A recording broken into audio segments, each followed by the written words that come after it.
Вот. Таким чином, вот мы позаминулий раз ми з вами казали про скарыновські і інші видання. І була велика потреба на це поглядіти, побачити на свої очі. Я тепер трошки подрихтувала, і тому ми так от худенько поглядимо. Вот. Як я кажу, що от вельми вам знайомий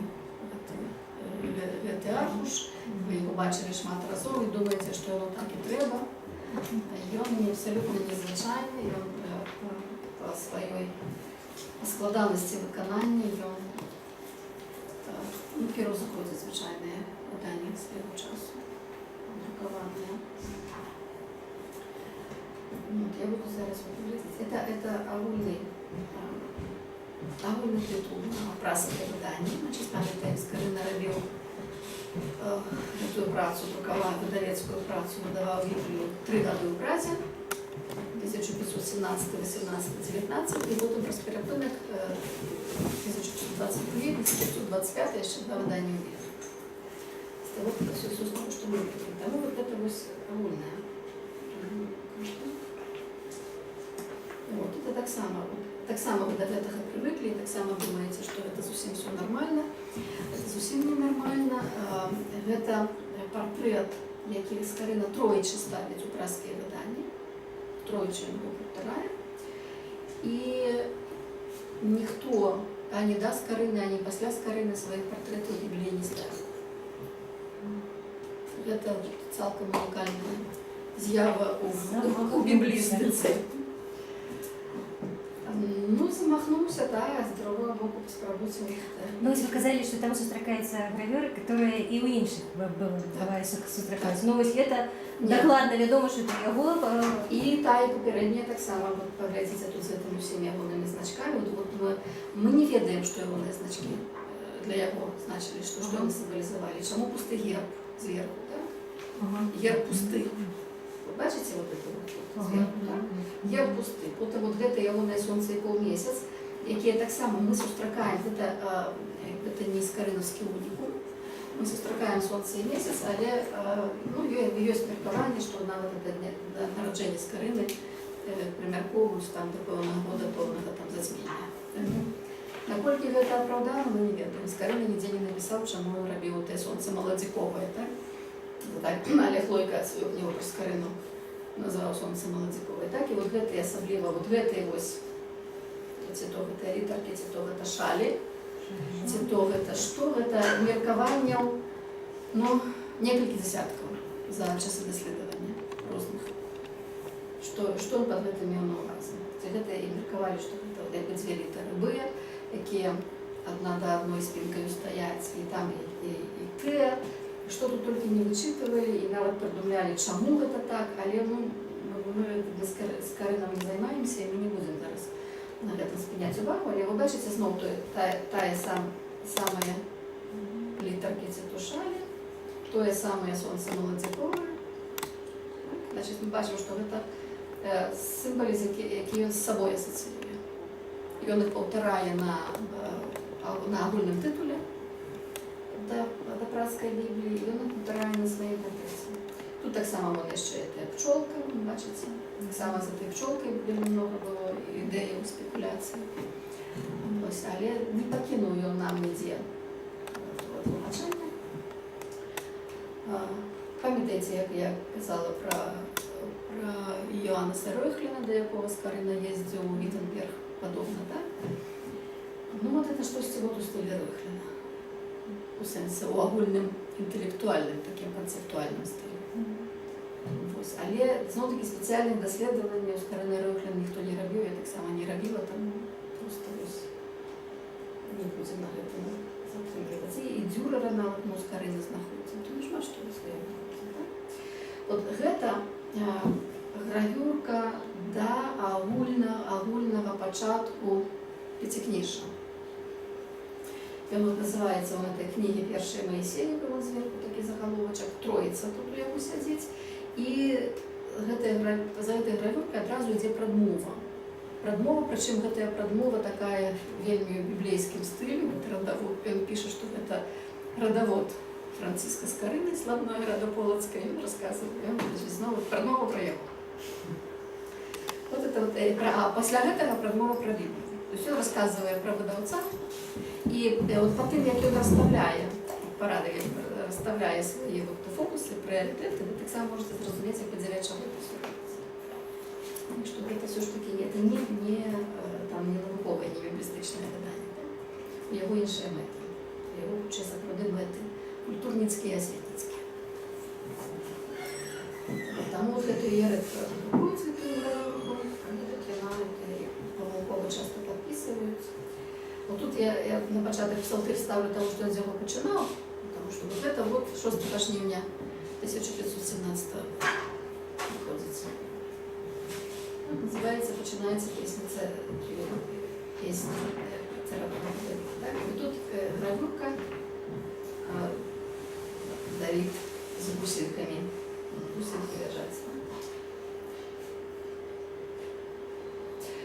Гэта адзіна, якую я знайшла в інтэрнэце, там некалькі ў яго карцінак на кнігу роду. Это «Бытие». А яны таксама стаяць перад агульнай прадмоваю, яны стаяць у такой мазаіцы. Некалькі розных карцінак вот так вот расставленыя, і вот гэта вот у правым ніжнім куце вот гэтая вось ілюстрацыя да кнігі роду 2.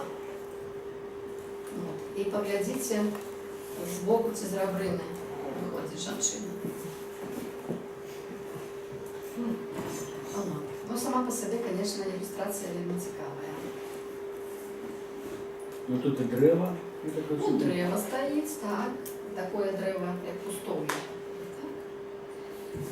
Древо, і ось це, і живьолки, ви бачите, тут знизу, лівий нижній кут. Ось це шмат вельми взято з сюжету роду книги роду 2. Вот. І поглядите, так само вот эта адметная рыса, якую вы не вельмі часто знойдзеце ў іншых еўрапейскіх традыцыях, што робіць Бог. Ён не толькі жанчыну вымае, ён і благословляе. І благословляе конкретно яе. Там такое прихожее слово возвышение «забудь». Вот вы так его чуваешь, но ніколі, да. И часом подається, что это не стан, а это некая истота, вот наслав «забудь». Ну, оно ж так и есть. Але все это вот у традиционной мове, все эти станы могут персонификоваться. И сон, и смерть, и мара, какую мы теперь называем мара, и глутейм змроєю.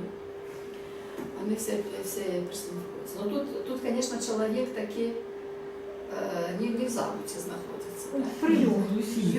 Ён назирає, ён присутний.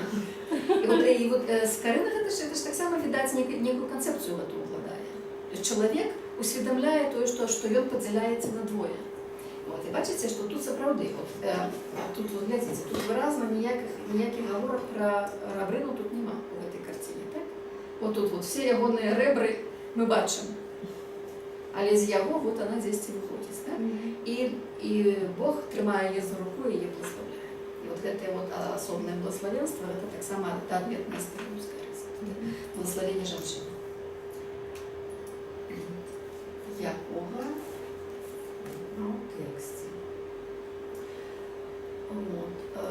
Гэта пачатак кнігі Сыходу. І от тут вот уже, пачынаючы ад кнігі Сыходу і далей, у Скарынас больш-менш стандарт гравюр.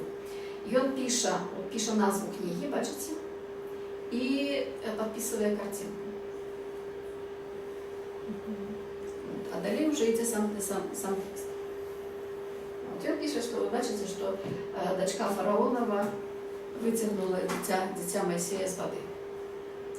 Вот, она его вытягивая с воды, некий мост, поглядите, какие там персонажи назирают, такой мост каменный цавляный, вежа такая цавляная, такой не египетский совсем антураж. Вот, она его здесь из-под моста выняла. Ну, вот, значит, что он это укладал, я не веду. Но это, знову-таки, это абсолютно треба робити такое менавіта біблістичне і разом біблістично-культурологічне дослідження по гравюру Скарини. Тоді справді глядіти, які цілком ягоні інновації, де він брав готовыя. Вот. Але вот гэта вот, як бы, вот выгляд уже больш-менш стандартны тут. Вот гэта таксама. Я вот это знову ягоны значок зверху не разобралася, оно было написано, что вроде вот было, что это з заходу, это не з заходу. Ось. Ось гэта, бачыце, выява першасвятара Аарона.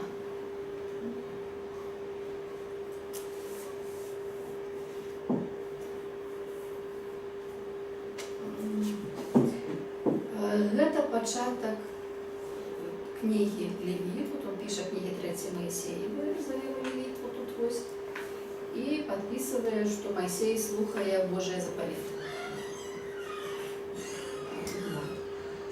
Тут таксама вот гэты намёт запавету, і зноў свае значкі расставляе свае значкі, можна думаць, што, значит, гэта абодва значкі на месцы, можна меркаваць, што гравюра, ці прынамсі ідэя гравюры ягоныя. Так што ён, што, значит, што ён штосьці сваё гэту.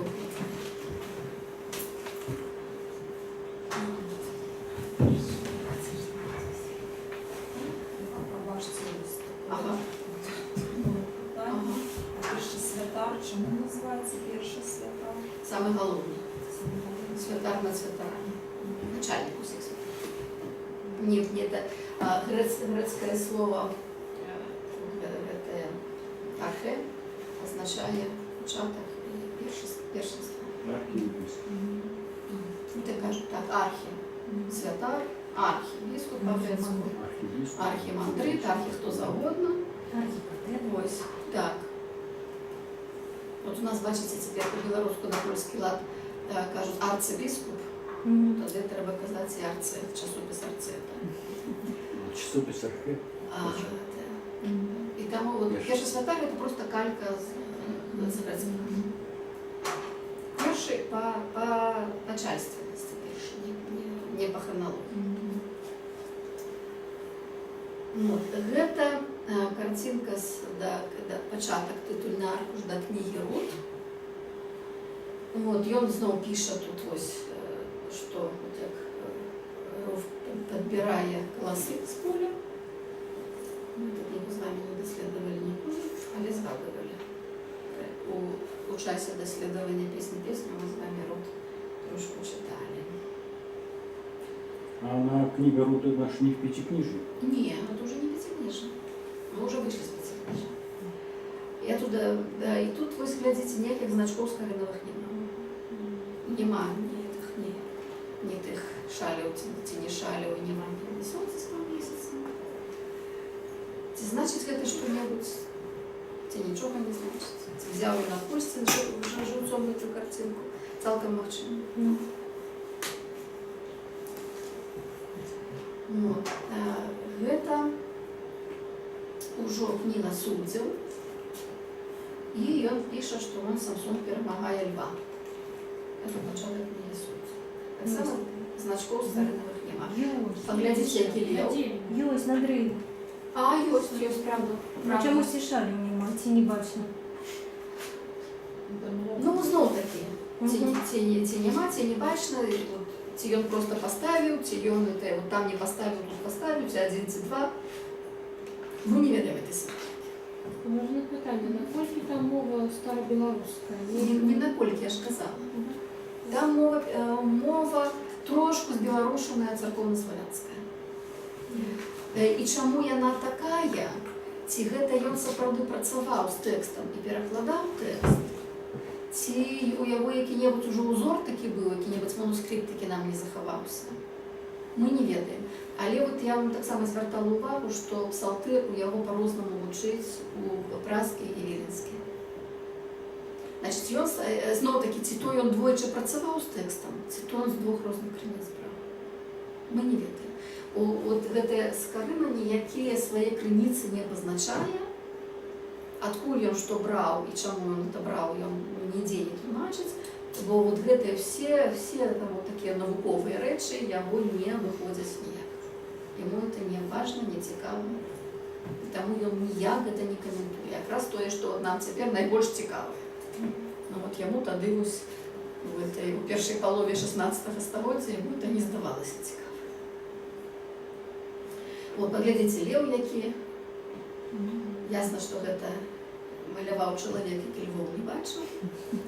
Вы калі-небудзь можете звярнуць увагу, асабліва ў старых беларускіх цэрквах, калі вы там дзе-небудзь патрапіце, вы звычайна льва там знойдзеце, тому што лев звязаны з 4 евангелістаў, евангелістаў регулярна пазначаюць жывёламі, слушна з Маркам, і вы можете паглядзець, як у Беларусі выяўлялі льва. Калі вы не ведаеце, што гэта лев, то вы можете просто зусім не здагадацца, што гэта за жывёла. Ну тут такі нейкі таксама з такой амаль кракадзілавай пашчаю, але грыва вялікая прыгожая. Ну і там, конечно, вся задняя частка досыць львіная, так? Лапы і хвост. Вот. Гэта так, а куды яно? Чаму яно на гэтым скончылася? Там яшчэ песня, там яшчэ Экклезіаст. А ну вот туды давер, зараз пошукаем, прыгнуся туды, куды трэба вярнуцца. Так. Во.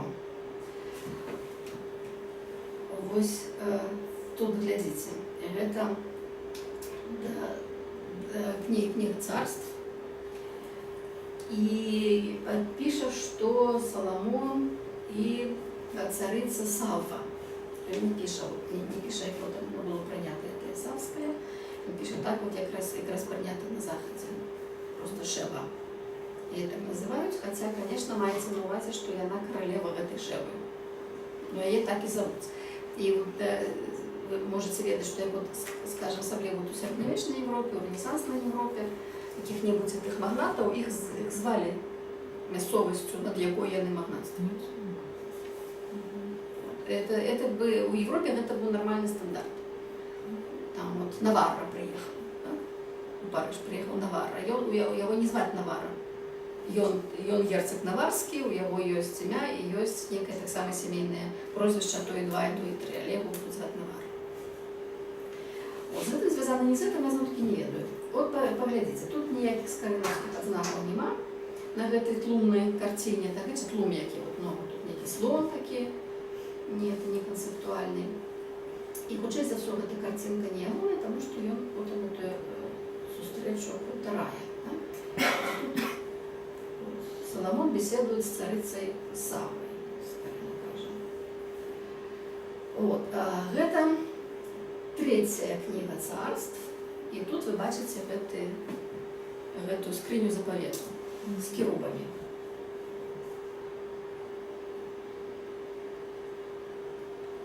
Вот это здесь вот от Кости картинка с початок 4 книги царств.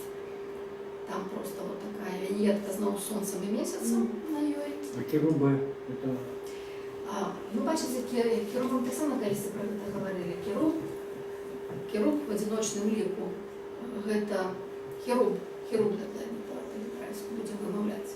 Хотя керуб першая карта керуб. Керуб гэта жывёла, якая вот, знаете, вот мы сюда спробуем вернуться. Но тут у яго зусім як анёлы, так? А згадайце нават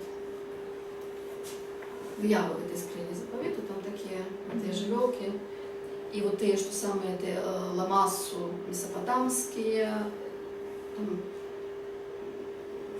па ўсім Блізкім Усходзе это была папулярная істота, у якой бычыное тулава, бык з крыламі больш-менш. Але ён можа быць ламасу, это вот тое, што это будзе бык, тулава быка, лапы льва, альбо тулава льва, лапы быка, ну і хвост адпаведна іншы, так? І тады крылы орла і галава чалавека.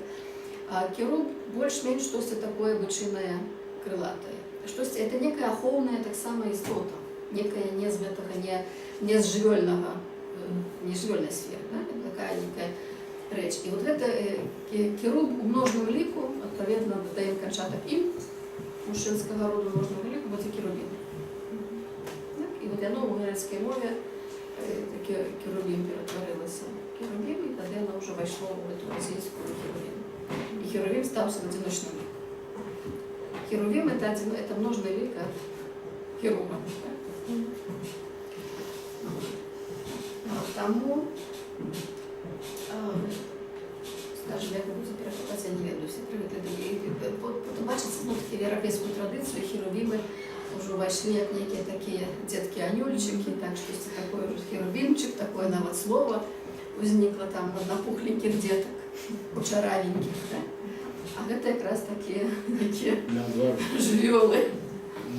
И вот я сутыкаемся с этими херувами на вопрос, потому что ими завершается третий раздел Геродот, история саду. Пам'ятаєте, так? Что Бог ставить, аховывать дорогу до древа, ставить керубов и мечики крутятся. Так? Вот.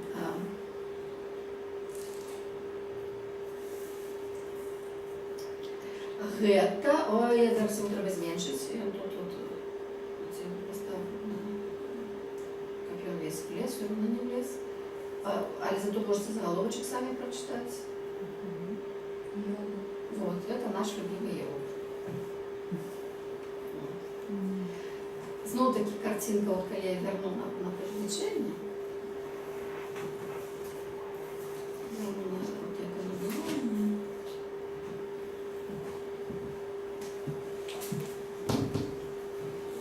То ви побачите більш ту саму гравюру.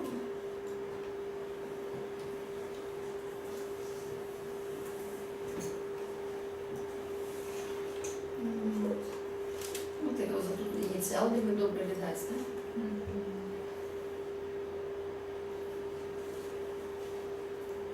Поглядите на эту. То ми збиралися вам в Google эту Йовову іконографію показувати. Так, ми зробили такий великий перепинок, дуже який нема особливого сенсу. Глядите, хто стоїть біля Йова і тримає його за руку. С хвостом, капотами. Шатан наш. Стоїть, видать, шатан, який персонаж вельми важний в цьому тексті, але вже у 16 столітті шатан – це демонізована істота, яка і малюється таким чином задом, так? І тримає його за руку, ну, як вам не всі секрети.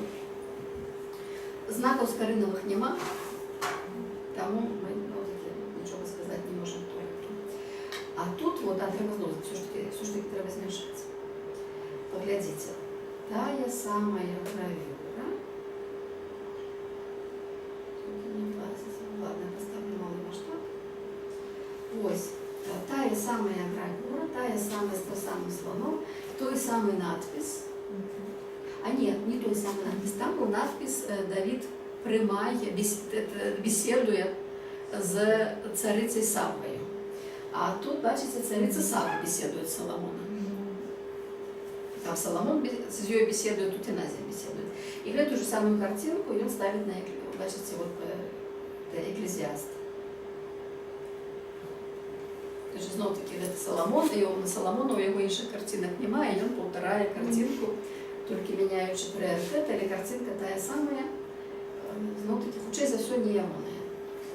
Але стверджати не буду. Инициал Пригожин. Вот это песня.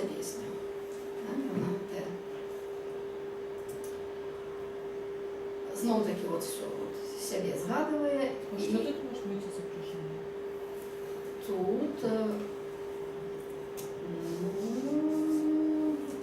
поглядите, что. Это вельми цікава виява наука. Значить, знак скарини стоїть, так?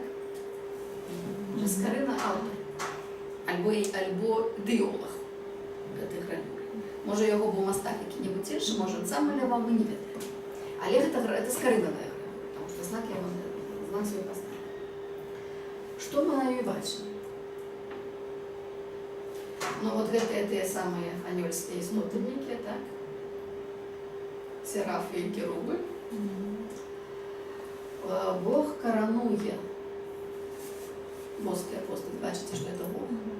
Коронує жаночую постаць, якая хутчэй за ўсё мудрасць, потому что гэта мудрасць. У нас вот ёсць вот такая гэтая дэіфікаваная жаночая істота. Яна ў сваю чаргу благословляе зямлю на нізе. Все адбываецца, бачыце, версі 10 нагмат. Глядзіце вот на яе жест.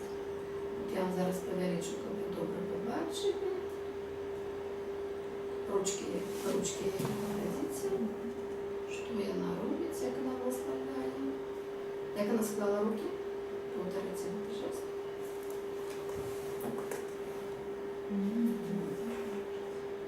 Літара шин єврейська. Єврейська літара шин, якая позначає шекіно. Шекіно ми казали, пам'ятаєте, що таке шекіно. І от гэта якраз я вам казала, тому що Скарина гэта робить, бо Скарина гэта некие такі кабалістичне зацікавлення, от вони на гэтай картині вельми добре видать. Добре видать усім? Зробіть ще мені.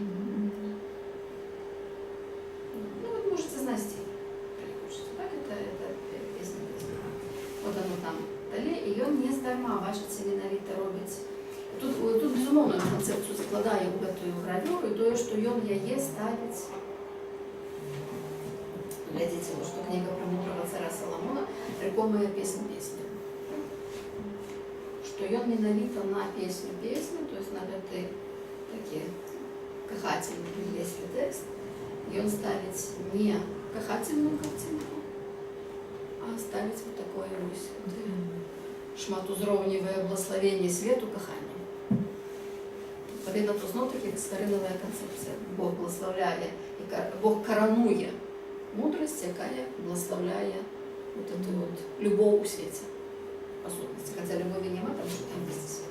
То есть это ясно, что тут Скорина ведал, что он хотел сказать.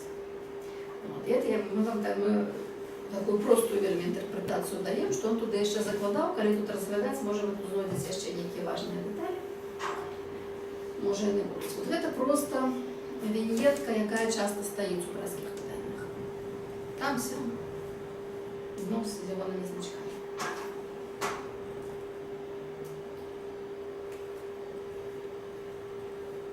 Ну, вот это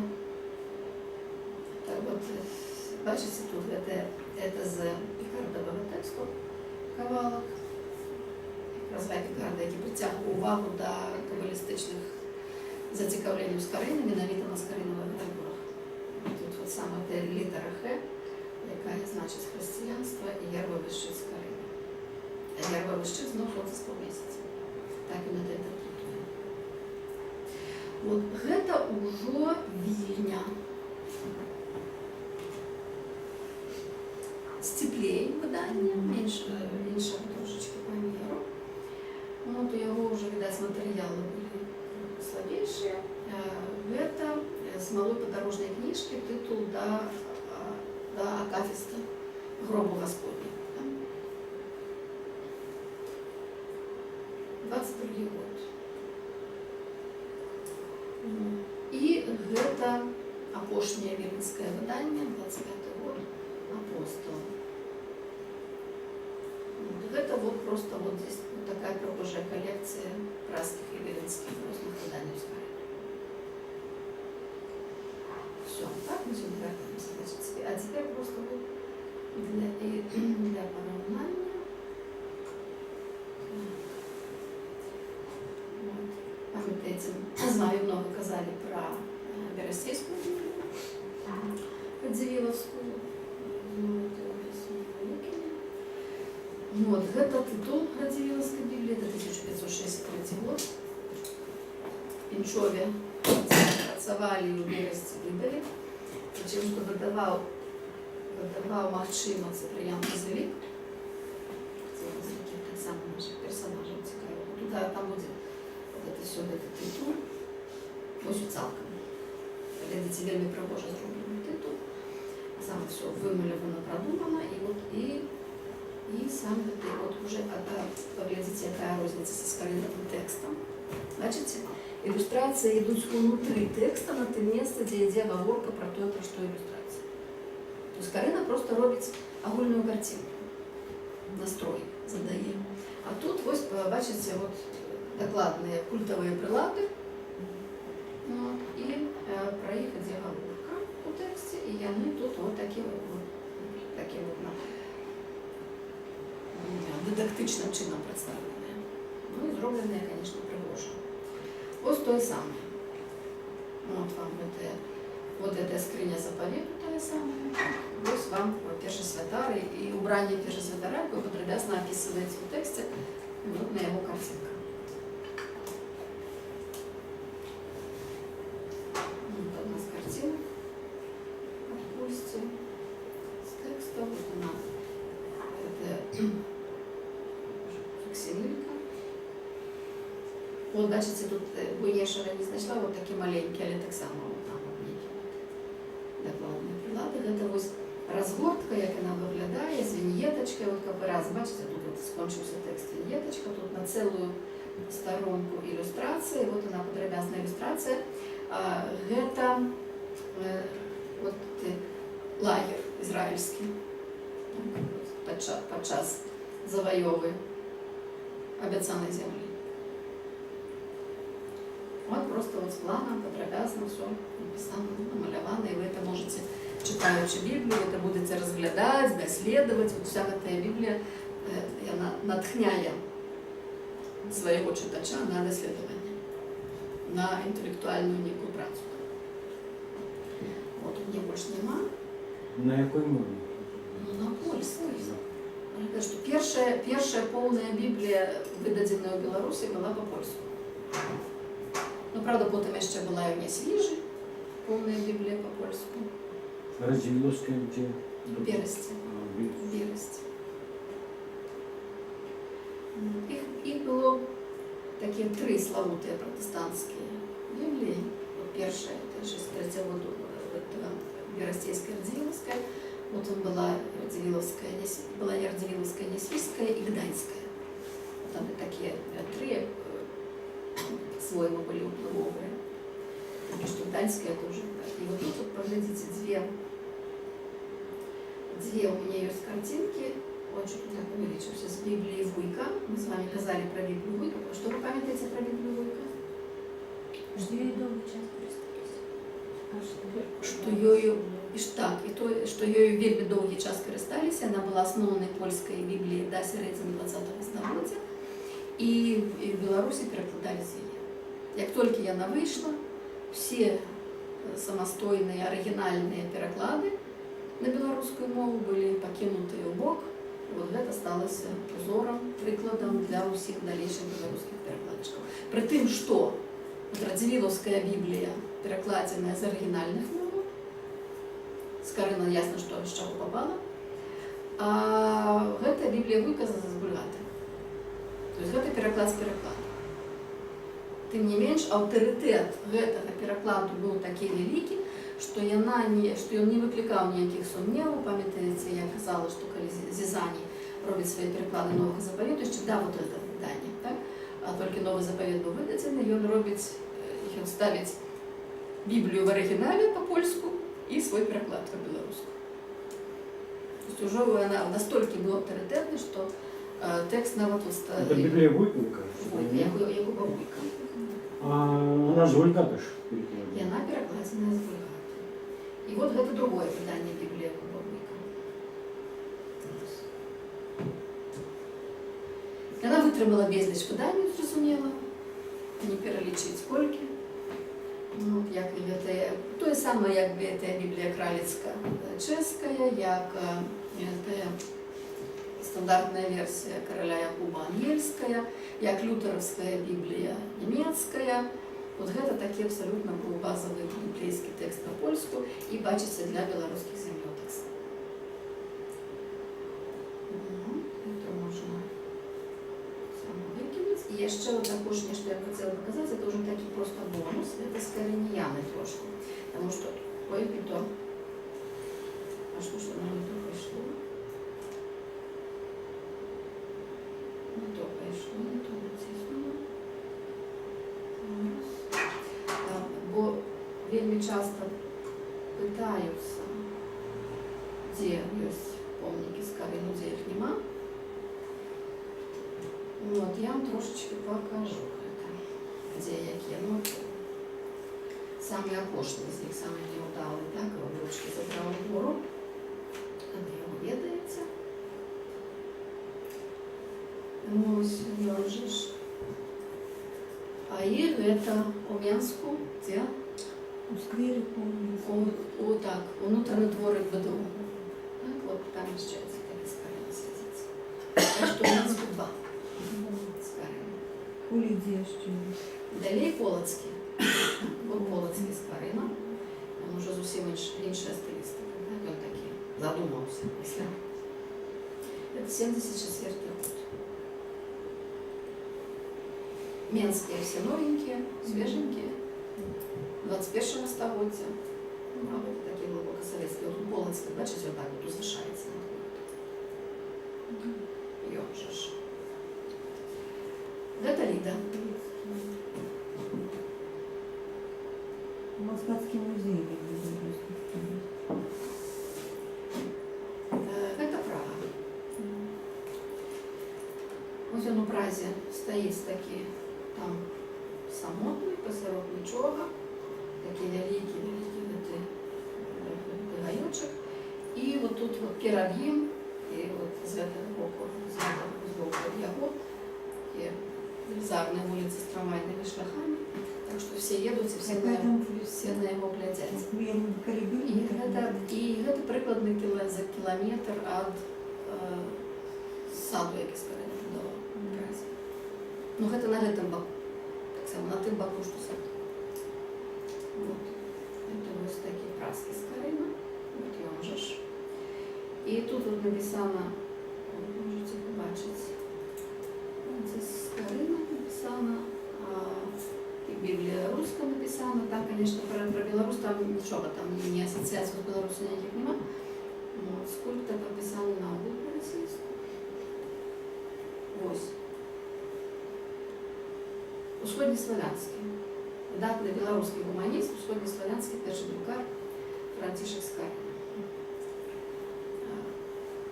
Это поставлено, вот, это коли Кравченко был министром замежных справ в том часе, ягонными намаганиями. А это мемориальная дошка у Празе. Вот. Она у Клементинуме. Это так, это уже по другий бок раки, у старым городе. І на так от у дворах ви її не просто так от туристи не побачать, де її треба одне слово висіти. От як от у Вільні ви можете на неї наткнутися, у Празі навряд чи ви не наткнетеся, у дворах, але вона так само така ефектна прихожа на своєму. Так що от у Празі два скарини, які у Менску. Гэта, познаєте, це Вільня. Вулиця Великая, 19, у Вільні ще вот такое есть. Вот у дворику этого самого дома сидит летописец, уже у литовским стилю скульптура, и так само вот это у Скарина. Яка, кажуть, вулиця? Великая, 19, она по-нашему называется. Это Коля ратуша. Вы все знаете, так? А это Падуя. Гэта Скарина у зале 40 у Падуанском университете. Это Муссолини любил все такие уславления и урочистости. И вот здесь вот как раз за часами Муссолини, когда этот стиль был таким, то у Падуанском университете замовили портреты выбитных годованцев Падуанского университета. Он называется «Зале 40». Вот это вот Скарина, тут этот самый сумленно, вот тут зараз вы можете поглядеть, як это вот она так стоять, щільникається прямо. И тут вот я ще заодно, бачите, там вот этой же зале Батори. Это ще и король наш. Он что, тоже там учился? Ну ось, бачите, і он там стоїть, корону тримає у руце. А там побольше Скарина хто був? Там, где Поглядіть. А гэта у Калининграде, у Кёнигсберга, у Королевца. Ну, у Скарины такая вельми была дивная эскапада у Королевец. Там тогда только-только вот как раз эта прусская прусская держава толькі-толькі становілася у 16 стагоддзі, і герцог прускі у караля Великокняства, воно було більш-менш так от під протекторатом Речі Посполитої, королівства Польського, князства Литовського, де ще Речі Посполитої не було, але вона вже намічалася, так, учепот, король взяв, так. Тоді він попросив дати Скорину прислати. Ён друкар, ён лекар, ён там все на свете, і Скорина туди поїхав.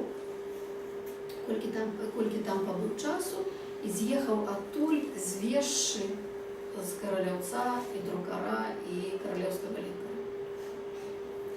І тоді, відповідно, герцог королю писав скаргу, що таке страшне відбулося. Ну і що це було, то Скорина туди поїхав, як подорвати нову державу. Це то, ну, ніяку просто диверсію зробив, не зрозуміло. І ми тільки у нас це коротенькі малі звістки про це все. Ми не ведаємо насамрэч, що там відбувалося, але герцога він покрыўдзіў вельмі моцна, і маладую дзяржаву покрыўдзіў вельмі сур'ёзна.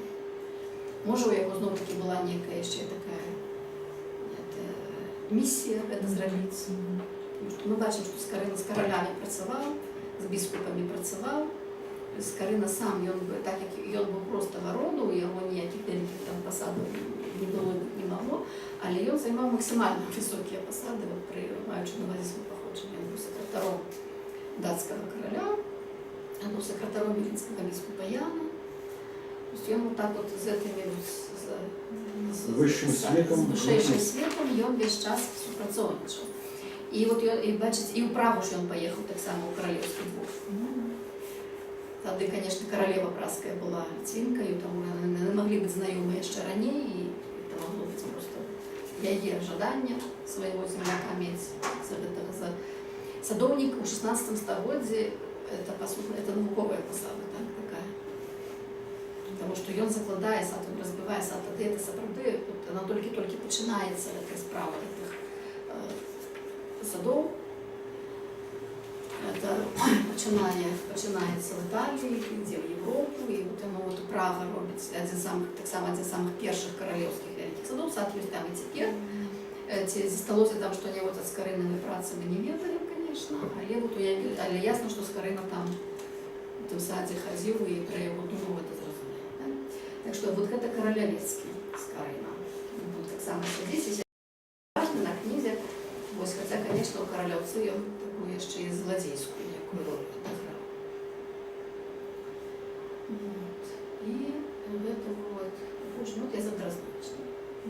Так сказать, уже мастацких виявів я не збирала, бо їх просто вельми много, і на сенсу подразнична справа поглядеться. Вот.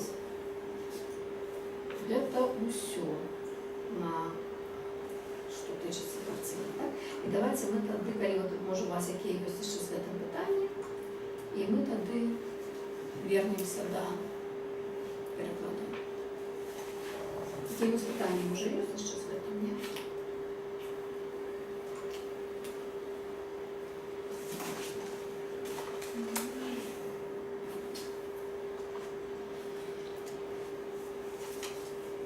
Так, давайте тоді я перше визвала я другі поставлю, але перед тим, як ми будемо другі розділи, давайте спочатку до вас, ваші.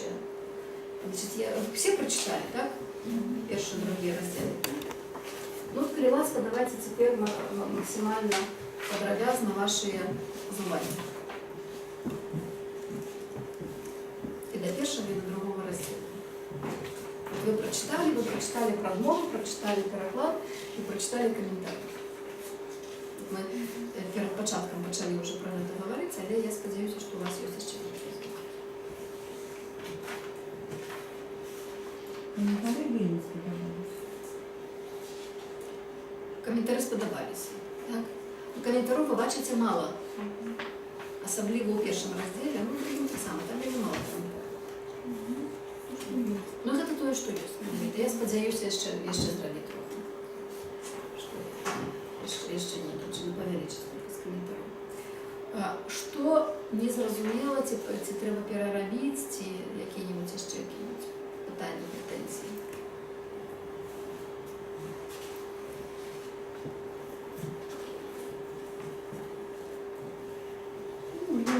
читала, что 12-й верш. Земля вывела рослину, траву, что сея насильно поводу своего рода. Оно может быть, напевно, вывела. Может быть. Скажите, А может быть там... а выткнула? Выткнула. Выткнула. Нет. Ну, это такое специфичное больше слово. Мне здається, що виділа досить огульне слово, яке там от більш-менш Дедовцы, оно, есть. оно такое с претензией. Там вывела это... Ну, гэта ми цяпер кажам, вывела, мы же вывела широко ўжываем, вывести. Мы же дзеяслоў вывести ўжываецца досыць широко. Яго ёсць і значэнне вывести кагосьці кудысьці, вывести Ну, на вуліцу, так. так? И вывести новый сорт, Вывести новый Новый сорт, сорт, сапраўды, новую рослину. у гэтым навуковым сэнсе. І вывести з чагосьці штосьці, як, напрыклад, вывести ідэю. Вы прочитали текст, Мне вы кажется, читали? подходит здесь. вот Ёсць этот таксама вывод. в этом сенсе мы уживаем. То есть мы уживаем его не только вот в этом Нет, я розумію, ботанічному сенсі. я маю на увазі інше. Як це уживається от, з біологічної термінології, що таке вивело. Це не в широкому сенсі, Ну, а это же биологичный термин. Да. А коли вот, само по себе вывести, это откульсти кудысти.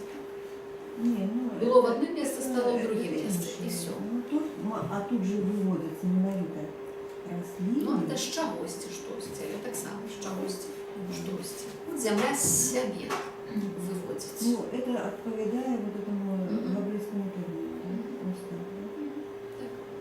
Вы можете биологично его так само прочитывать, что у Земли оно 10, вот идея такая, что оно у Земли 10 было присутное там, Ні, це так. потенційно, Просто і Земля это з себе ж і виводить. ён, видите, что предугледживая вельмі певну методу. Ну, Ён такі науковий термін в этом сенсі. Ну, Вельмі що- певна метода. глядите, Вот. що Земля і що, в принципі, оно і робиться. Ну, Коли кожна рослина, яка от, коли ви откинете нові праці над її, просто кожна рослина з кожного зернятка ведає, у якую пару їй вивести, якою кількості листиків, якої послідовності вивести, ну, і от тут і не все зробити. остальне. Тобто, гэта вельмі вялікая навуковая дакладнасць ёсць уже вот у самім працэсе росту раслінаў. Вот, ёсць. І таму, в прынцыпе, калі хочаце навукова чытаць, чытайце навукова. Яно дазваляе. Калі хочаце вот так вот, што у ёй было, яна з сябе на паверхню выдала на гора, так само можете так чытаць. Што яно дапушчальнае, і то і одно, і другое прачытанне. І мне здаецца, што нормально, оно пакрывае все патрэбы слова. А 20-е, Першы раздзел глядзіце. перший, Давайте вот зараз я першы поставлю. Там зворушиться вода. да, хай зворушится вода Так, рухом так. истоты живой, альбо души живой. Так, ну вот з этой з душою істоти ми минулий раз вам не обмірковували, і ваша агульна думка, що лепш істота.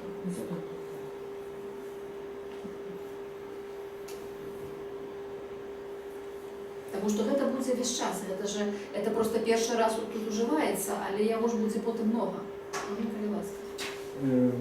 Вот это вот, тут же вода упоминается. Так. У нас, ну, возможно, у ученых возможности увеличиваются. И при каждой грозе в воде после грозы находят аминокислоты и целые Угу. одноклеточные Новые живые организмы. Да, новые живые организмы. Вирусы, вот таким Мгм. образом получается. Поэтому здесь, конечно, истота живая, но это же не сам живой организм, это какая-то его колоночка. Поэтому истота живая здесь подходит выше, чем душа. И в каждой грозе. И это вот эти вот заболевания, которые появляются, они вот так вот, то есть как бы генерируются. И доказали механизм, как это генерируется. Это вот грозовое облако, Угу. которое над землей находится. Там накапливается большой положительный заряд, а он возникает не из солнечного излучения, а из глубокого космического. И он уже поляризованный. И когда туча, там же вода, наэлектризуется положительным зарядом, плюс еще и поляризация, проходит пробой, И этот электрический столб имеет температуру 6000 градусов, и температуру, и заряд 6000 вольт. И в этот момент происходит генерация, но должна быть присутствовать обязательно вода, как основа, где это с водой заваривается, и микроэлементы, которые есть в воздухе и на Земле. И тогда появляются аминокислоты, связь углерода с кислородом и с водородом, аминокислоты сворачиваются в кольцо, появляется клеточный организм. То есть здесь истота до души рановато, а истота до души.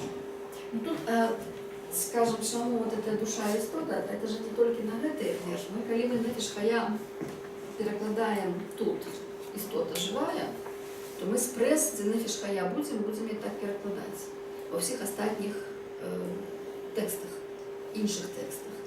І вот тут вот ми просто, воно перший раз сустракається, але воно буде потім сустракатися шмат разів. Но мы же знаем, что термины бывают применяются одни и те же термины для разных ситуаций. То есть многозначность слова определяется не тем, как мы его используем лично, а обстоятельствами, в которых оно применяется. Істота цілком допущальна. Я все ж таки опошньому вас утешить могу зараз свою душу прибрать, поки істота живе.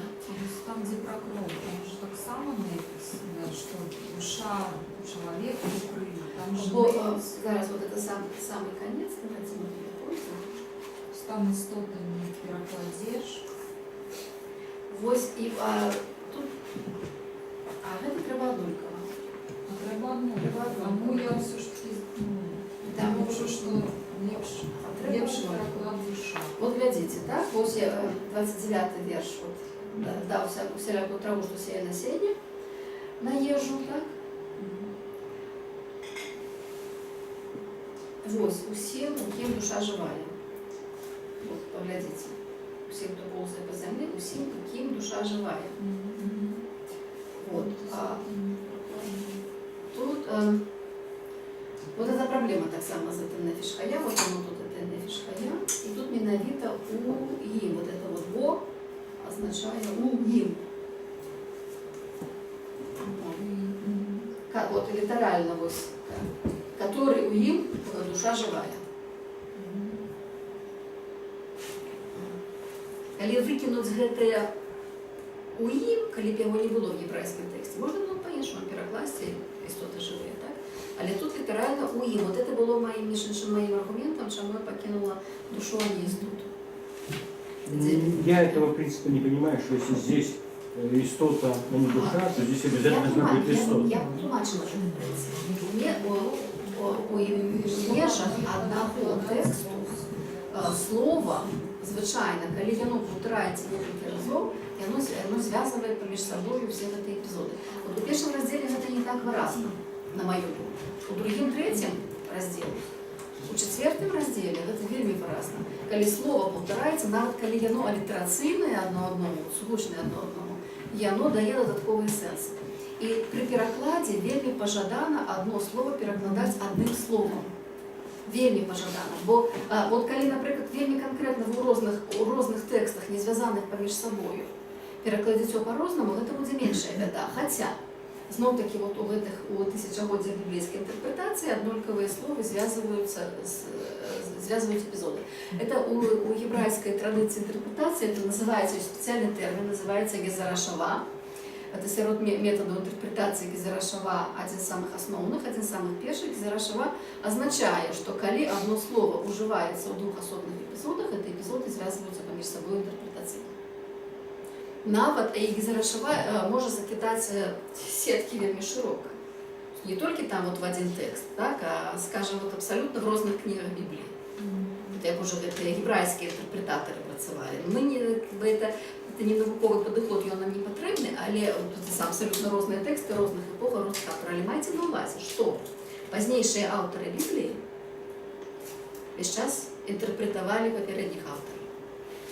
Постоянно. Пам'ятаєте, в минулому році, коли ми пісню дослідували, пісня – це по-своєму гіпертекст на книгу роду 2-3. Это по-своему рассказывается та самая история саду, але знутри саду. История мужчины и женщины в саде. Пры гэтым гэта там будзе Іерусалім і все, што хочаце, так? Але гэта выразна ідзе інтэрпрэтацыя на папярэднюю Біблію. І таму там вот гэтага вельмі многа ў Бібліі. Яна вся самаінтэрпрэтабельная. Все пазнейшыя тэксты выбіраюцца на ранейшыя тэксты. Згадайце хаця б такі простыя рэчы, як, вот, скажем, пераход Ізраілю праз Чырвонае мора ў кнізе Сыходу, потым робіцца фактычна асноўным сюжэтам усёй далейшай Бібліі. Весь час, і гэта будзе па-рознаму прайгравацца, па-рознаму інтэрпрэтоўвацца, па-рознаму зусім у розных сітуацыях будзе згадвацца гэты пераход праз Чырвонае мора. І такім чынам вот гэтыя пазнейшыя аўтары, якія абапіраюцца на той тэкст, яны слоўцы адтуль выдзіраюць, якія будуць вот такімі гэтымі камнямі такімі пераходу вады, так? Вот яны вот наставяць гэтыя камяні, як вот пакласці камяні ў раку, так? І вы вот будете на іх абапірацца і пераходзіць. Вот яны гэтыя словы са старых кніг раскладаюць у сваім тэксце. З тым, каб чытач па іх ішоў ужо. То есть яны пракладаюць нейкі маршрут. І вот і ў гэтым раздзеле гэта сапраўды нашмат менш відаць. Як толькі мы прыйдзем вот ужо ў другі, трэці, там, дзе ўнутры аднаго тэксту, які інтэрпрэтуе толькі блізкаўсходнія гісторыі, у якога няма біблейскіх гісторый, каб інтэрпрэтаваць, і ён раскладае гэтыя камяні па сваіх водах таксама. Мы потым вот гэтую схему мы выразна бачым у Евангеліі Марка. З усіх новазапаветных аўтараў Марк вельмі гэтага прытрымліваецца. Калі ён ужывае слова 2 разы, то ён звязвае 2 эпізоды. Калі ў тым эпізодзе было 2 словы, потым одно, а потым в трэцім эпізодзе яшчэ 2 словы, то он 3 эпізоды звязвае. Такім чынам, ствараючы нейкія свае ўнутраныя структуры. І гэта тое самае вот у гебрайскай Бібліі, у пазнейшых тэкстах гэта таксама ёсць. І таму вельмі пажадана адно слово перакладаць адным словом. Гэта не заўсёды магчыма, безумоўна, таму што ёсць проста элементарная аманімія. Але па магчымасці падумаць наперад, думаць, вот мы цяпер Біблію не бралі, вот звычайна бярэце новы пераклад, так? Глядзелі, там кожны эпізод самастойны. Кожны эпізод перакладаецца самастойна, каб вы зразумелі, пра што гэты эпізод. Гэта таксама добра, гэта таксама методыка.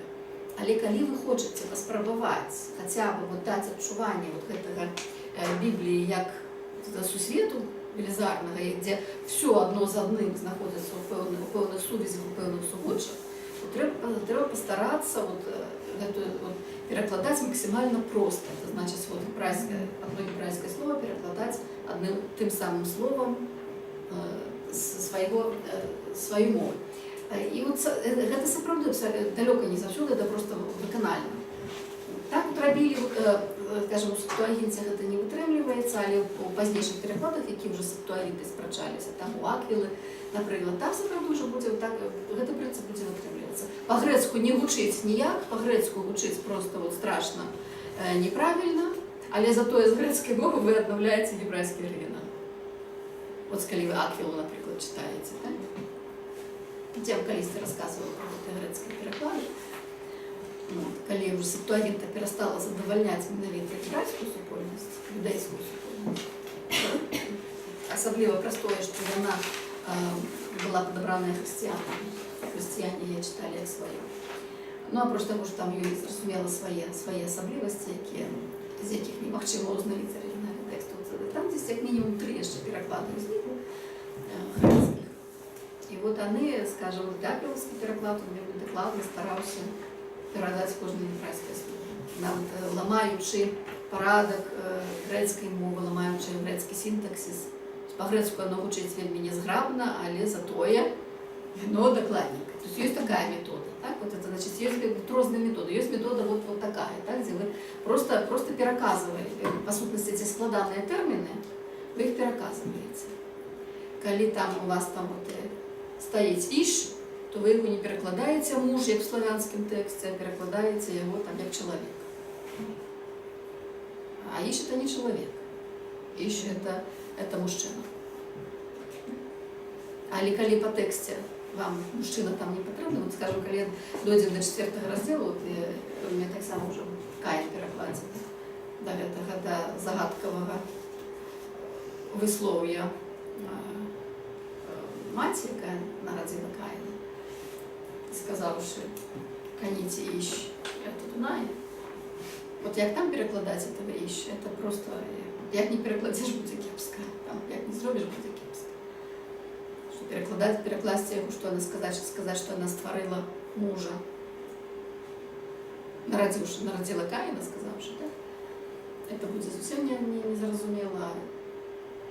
Там будет совсем, як не перекладеш, буде кепські переклади. І там, звісно, ви навіть у словниках побачите велику різностайність можливостей для перекладу. Там той самий «іщу» поглядите у словнику, и там будет, опrócz того, что это муж-мужчина, что базовое значение, там будет вот что и человек, и принц, и там вот это некий вот человек с высокой посадою, тому что и оно часом так уживается. Тому что и оно идиоматично могло уживаться так.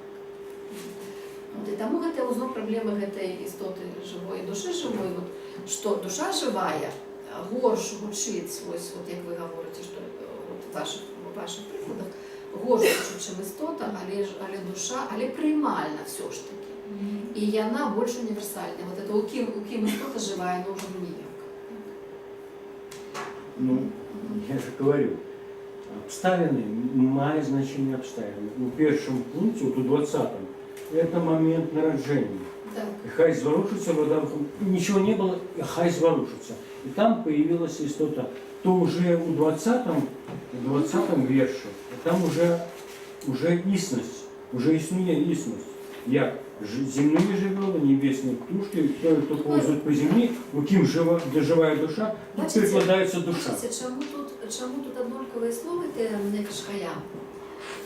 Воно має на увазі, я вам це казала минулий раз, «нефіш хаям» має на увазі у цьому тексті і в інших текстах часом так само, то, що робить живое живим, по сутності. Эта душа абсолютно скажем, не в христианском значении, не в грецком значении. Але гэта, потому что это в вельмі матэрыяльным значении. Але вот калі штосьці живое, нават відаць, не ведаю, можа, ці мае бактэрыя душу, вот эту нефіш не ведаю, не могу на гэта сказаць. Але вот по сутнасці пра все, чым ёсць жыццё, про любой живой организм вы можете казаться. Мне кажется, что мы перешли в этом вопросе на больше на научную. Но у нас не науковый текст. Нет, у нас текст не науковый, но мы згадываем, мы же это сегодня, мы ж нашим будем не перекладать. Чому, скажем, чому ми не можемо душу прочитувати у нашій сучасній мові, прочитувати душу от у гэтым примітивному значенні, простом значенні? Коли есть вот это вот колеблемся, это душа живого организма, либо истота, ну только амеба, то здесь это Библия это текст эволюции. Вот так эволюция идет. Это эволюция. Это вот весь Тогда я хочу привести пример эволюции, какая разница между истотой и душой. Хотите нарисую? Не зробите ви лингвістичної градації. Да. Має істота, має душу, бактерія, має... Нет. Это так само. Это душа живая, просто душа живая, вона живая, вона має Что мне духотворенная. Что зрозуміло з этой нашей дискуссии, это то, что обов'язково треба давати коментар. Вот, я про это кажу. Пишите историю, дайте комментарий.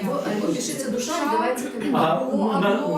В этом 27-м, в 30-м давайте там истота и комментарий, почему истота, здесь душа и почему все-таки душа. Это ломать тонный аргумент, там одно и то же слово. Ломать Более текст нельзя. перекладать одно. Але тлумачить, что Но мы эти не полезут в текст гебрайский смотреть, они полезут на Нет, белорусский. я даю комментарий. Нет, Скажем, важно то, как это накладывалось на сегодняшнее у мысли. 20 верш я даю комментар. Нет, важно так, как сегодня. Ну, Что там было? Все. Скажите, а вот наскільки увогуле лексично разнастайне старожитно-гебрайська мова і мови Біблії?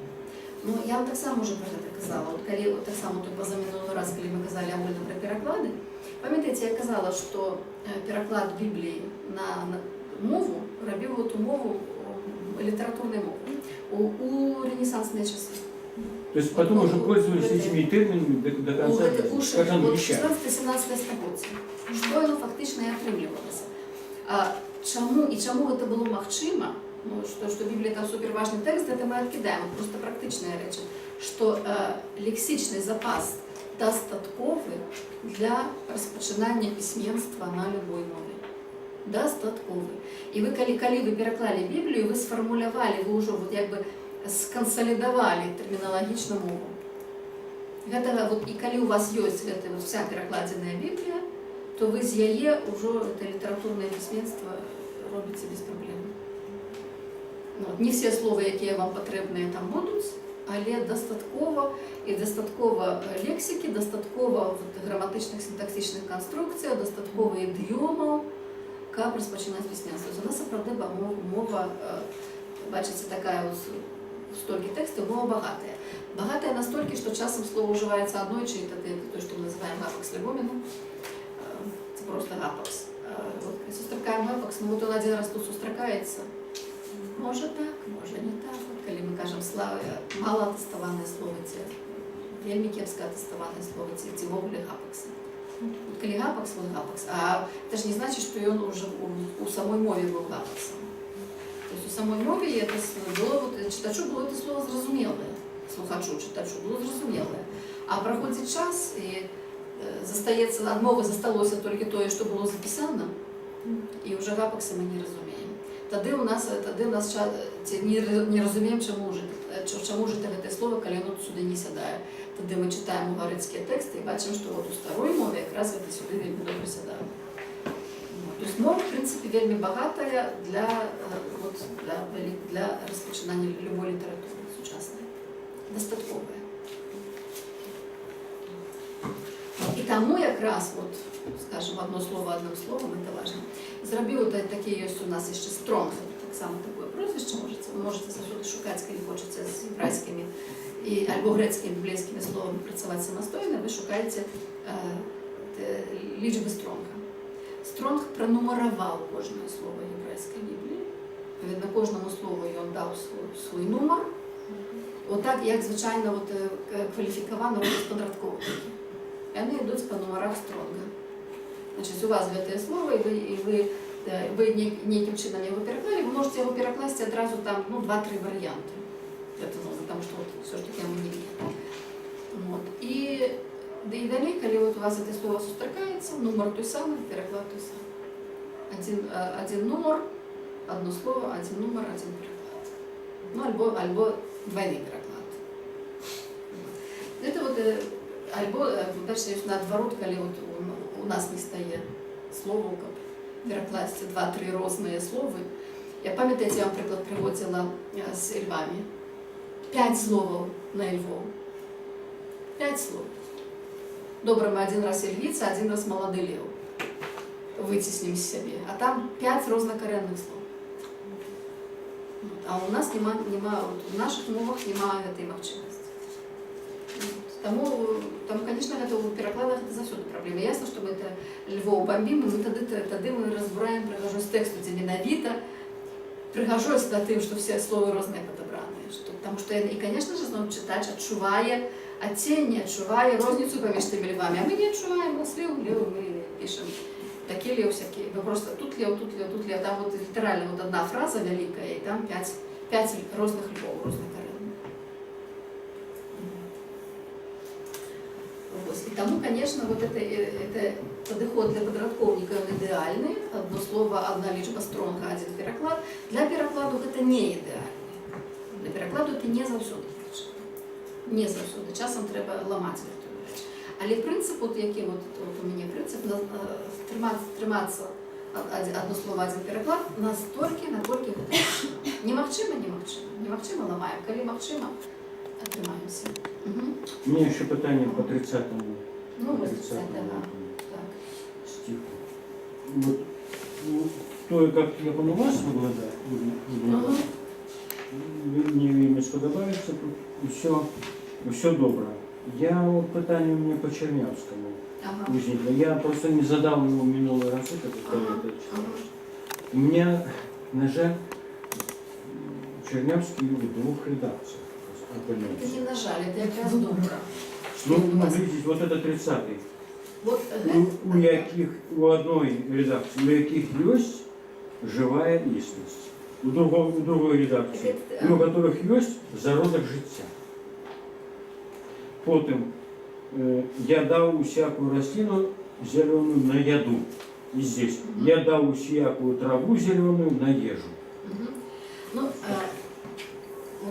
тут Даже один и тот же текст це не редактируется один по-разному. саме. Чернявський зробив своїм тягом 70-х, 80-х годов перекладав Біблію, і вона у його була машинописна, в машинописному варіанті. Його варіанти вельми часто були вот так от про зриску, коли одно слово, там, наприклад, той самий Морахефець, так, от там, де от, другий вірш, де Дух Божий, он Дух не сумняється, і он там льотав, рискав, лунав, там кружився, там, ну, що-небудь такое. Вот, по таким принципам. Тобто одно слово, він дає варіанти, бо він ні на чим не може спинитися, просто бачить, що може так, може так, може так. Здесь вот уже в конце 80-х годов, в году 88-89, в году 90-м, все почало резко меняться, и возникло ожидание вот, Библию по-белорусски, яка є перекладена яким чином видати. Вот, это, до речі, чому я і ведаю, що він перекладав все ж таки з польської, а не з Вульгати, як тоді була легенда в Білорусі, всі думали, що з Вульгати, і там і написано, до речі, що з Вульгати, це неправильно, бо це, я не тримаю це легенди, а неправди, бо я у Чернявського сама питалася, просто, навпрост. Ось, я його сама тоді, правда, тоді були можливості, були сили, видати її, були криниці, по яким можна було видати. І він вельми хотів. А тоді, вона б тоді вийшла б у 90-му році, в 91-му найпізніше. І вийшла б у Чернявському варіанті Чернявського. Але річ у тим, що його переважно було там одна-дві копії, під копірку друкував, і він їх роздавав різним людям. Тих, кого він шанував, як вони читали, як вони там робили зауваги, він ж завжди перекладчику не виходить. І він не змог все зібрати. І він тоді в 90-му році просто не змог все зібрати. Ну і так як він сам, він там вот конкретного человека каже, дай, вот, там разом здесь стоит, вот, дай їй, коли ласка, то, що у тебе є, тому що там вот, вона там збирається видати. Він каже, ага, і на этом скончається, тому що мені хто не хоче давати і забувся, тут не скажеш. Ну, і у мене так само було много іншого клопоту, я не поклала вот свою, вот весь свой час, как заняться викладанням Біблії Чернявського. Потім він, до його вже десь у 90-ті роки пізніше, його зібрав всі тексти Антон Бокон, і він тоді ще, здається, був католиком, і він йому дав і сказав, і Бокон був зв'язаний з біблійним товариством, я вже була з'їхавши на той час, я вже з цим була не зв'язана ніяк, і Бокон сказав, що біблійне товариство Чернявський вельми хотів видати свій текст. І от це вот перше видання, вот що у вас це було... Толстый? Не, вот это першее шеринг, так, у мягкого облаца. Это было, вот особенно вышло вот это... Это Акинчис. Гэта видання і особливо, так, у його були різні редактори в різний час, і особливо Новий Заповіт, особливе видання. Там ви так само вже бачили, там з таким рушником на вулиці, такий білоруський рушник на вулиці. Гэта Чернявський, і у того були різні редактори, які бралися там от збирати, хоча його не прибирати. Бо якраз, на мою думку, було б саме цікаве видати у редакції Чернявського, у авторської. Там, где он подбирает слово, там, где он пропонує варіанти, тому що все ж таки це жива мова, яка тратиться, так? Це місцева мова вишнівська. І тоді, от вже з цього було пропоновано, як видали в Біблійному товаристві, він погодився і віддав, все віддав, то, що називається «дав карт-бланш». Просто, цілком. І видання робилося вже без його, і він помер.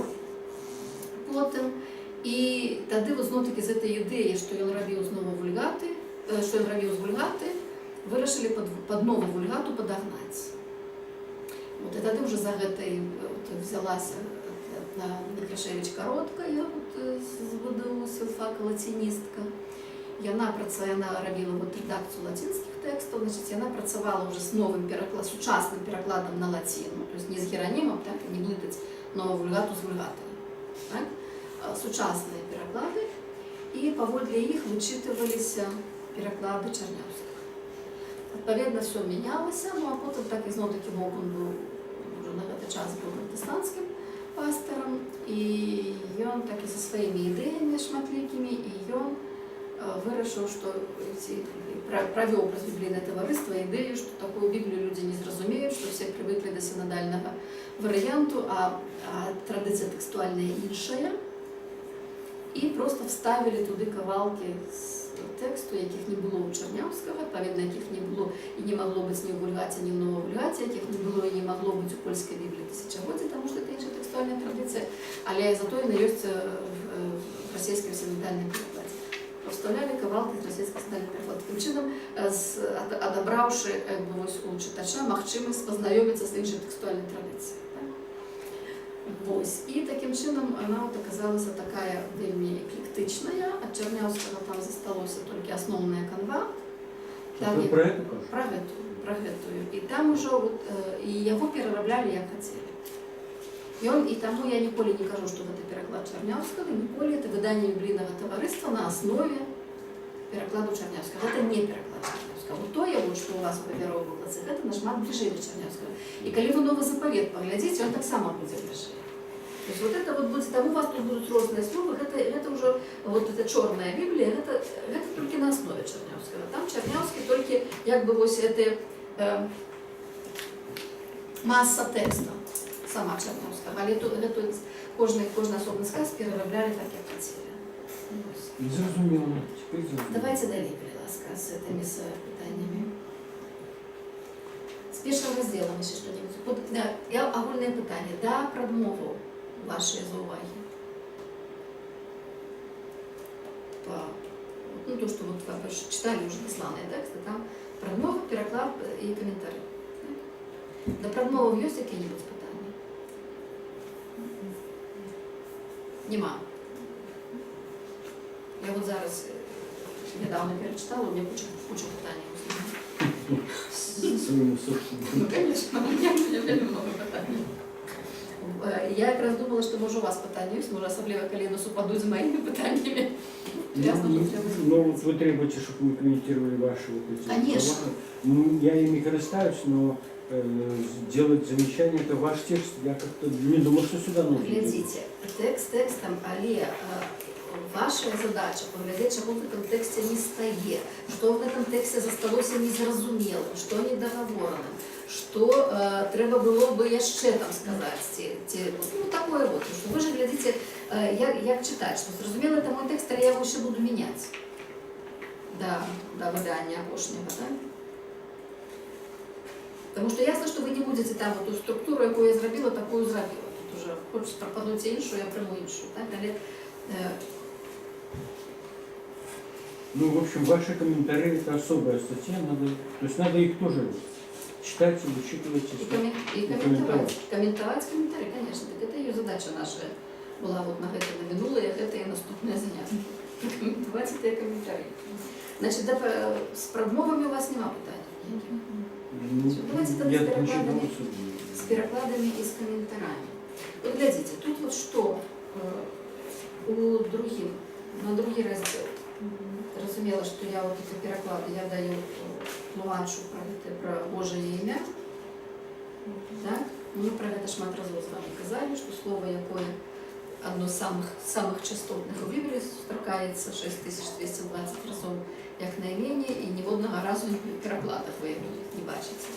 Значит, на гэта знову треба даваць комментарий. Вот у меня зараз я доскажу, у меня паўставалі прапановы у беларускім калегіуме ад студэнтаў, што перакладайце Яхве, ну, поламайце традыцыю Господа. Поломайте традицию Господа, якая, ну, я пишу так, что это велизарная традиция. Она для меня, она вот, ну, зацяжкая, как мне ее поднять. Хотя, вы разумеете, что эта традиция, ну, такие интерпретации, так, а не тексту. Вот это и правда самое частотное слово, якое вот особливо вот их у старожитных текстах, оно самое важное, и оно самое, оно легкое, оно вот, як я его пишу, что с любовью и радостью его уживают авторы текстов, и оно пропадает зусім у нас. То есть мы заместо Яхве мы пишем Господа. Ну, вот один раз у меня гучала думка, што не трэба нам традыцыя, не трэба нам, значыць, гэта 2000 гадоў замены Яхве на Господа, давайте Яхве. Ну вот я не потягнула. Ну вот все-таки якое ваше меркаванне? Застаемся ў традыцыі. Ёсць от стыль перакладу, які завецца новая Іерусалімская Біблія на розных мовах, вот там Яхве. Там Яхве. І воно, конечно, читається вельми добре, на мою думку. Вельми добре, вельми приємно і все на місці. Це вельми цікаво, Яхве і Елогім. А коли там Бог Господь заміняє, абсолютно Все ламається. страшується. Я згодна. Я згодна. Мне, конечно, мне эта традиция не подобается. Зусім. А что значит слово Бог, вы же Господь, что это не кто, ну, как господин, так? Так, А так. Бог. Эль, вы же писали. Не, ось русское, белорусское слово Бог. Ось так. какая привязка Господь, Господь, ну там не Вот зрозуміло, а Бог. Все зрозуміло. Так, значить, семітське слово таке. І воно буде відповідно по-угорицьку буде і, по-єврейську ель. І, так? І ель – це базове слово, яке значить Бог. Єврейське слово, ну так само ель весь час устракається, ну по всій Біблії еля вельми много, що значить Бог. Але є ще власне єврейське слово елуах. Єврейська мова любить такі поширені конструкції.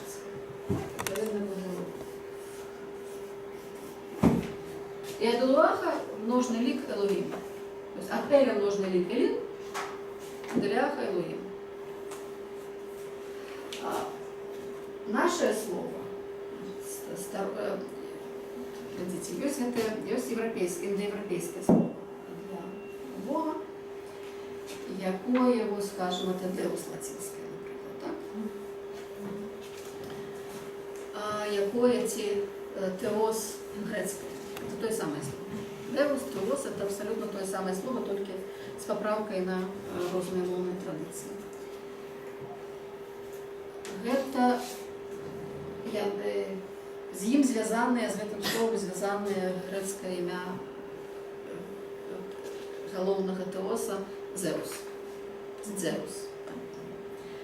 Оно больш-менш, если калі мы копаем яго вельмі глыбока вось у такія протоіндоевропейскія мовы, оно звязанае з дзённым небом, дзённым светлым небом.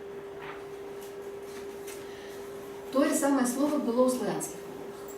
Дим, мы теперь кажем. Той самый Зеус, той самый Деус, той самый Теос. Дим. Але было, калі такая еще, у нас еще такая вось была іранская плынь, моўная часам она паўплывала на славянскае язык. Бог – гэта іранскае слово. Гэта слово, якое ёсць вот, ну, індаіранскае нават. Згадайце Бхагавад-гіта, боскі спеў. Згадайце там вот это, калісьці мы з вами, здаецца, багастаннай бегестонскім надпісам не займаліся, але вот это слово Бегестон – это позднейшая фонетичная адаптация старого иранского слова Багастана. Багастана. Так? Оно так, до речі, и там Г как раз белорусское, так? Багастана. Прочитайте его по-белорусски, слово Багастана, и оно будет значить то же самое, что мы значит по-ирански. Божий стан, да? Стан богов, лагерь богов. Это иранское слово. И таким чином у нас, бачите, в славянских мовах, здесь на певном этапе, это дил, сошел и пришел Бог. Слово иранское, персидское, если хотите, да? И у персидской мове, той самый Деус, вот видите, так самый Деус, Десь от коли ви ще пойдете там от у ту грецьку мову, там от де те духовні істоти, там даймонія, так? Там даймонія потім демонізується, робиться словом для демона. І воно отак от оно часто в лингвістиці відбувається, що коли одно слово заміняє другое, второе слово набуває яке інше значення. І таким чином у нас це слово, і воно, вот это индоевропейское слово «тедеус», «теос» в иранской мове уже обозначало демона. Это же самый корень. То есть Бог, слово замацевалось за вышедшую истоту, и причем, что само оно было недобро для, скажем, для иранской традиции. Вы пам'ятаєте, что в Ирані, в старому Ірані якраз здесь цього заражається таким серйозним монотеїзм. Там такая система дуалистичная, и там есть одно божество, которое зовется Ахура Мазда, Господь мудрый. Вот этот и есть Бог.